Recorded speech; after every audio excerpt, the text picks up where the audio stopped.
او سلورم ادب د مجلس دا دی چې انسان په دې کې د الله تشکر وکي او د قشن درود وي نبی صلی الله علیه وسلم چې خبره کوله یا به ملګرو خبره کوله یا به سلف صالحین نو ویل الحمدلله حمدا كثيرا طيبا مباركا فيه والصلاه والسلام على سيد الانبياء والمرسلين دغه نور سره مجلس شروع ترغیب او ترهیب کې روایت ته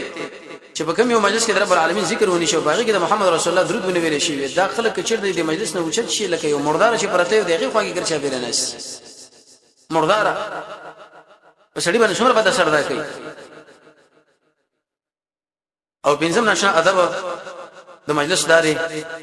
انسان چې کله اوچتيږي سبحانك اللهم وبحمدك اشهد ان لا اله الا انت استغفرك واتوب اليك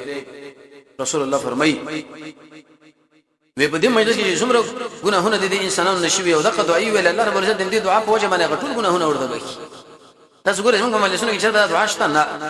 مؤمن سره څومره مجلسونه کوي به چې مجلس نه اوچت شي وګوره دلا څه کوي څه نه کوي څومره خیر دا مجلس په اخر کې دغه دعا وای الله بس ګناهونه ختم کړي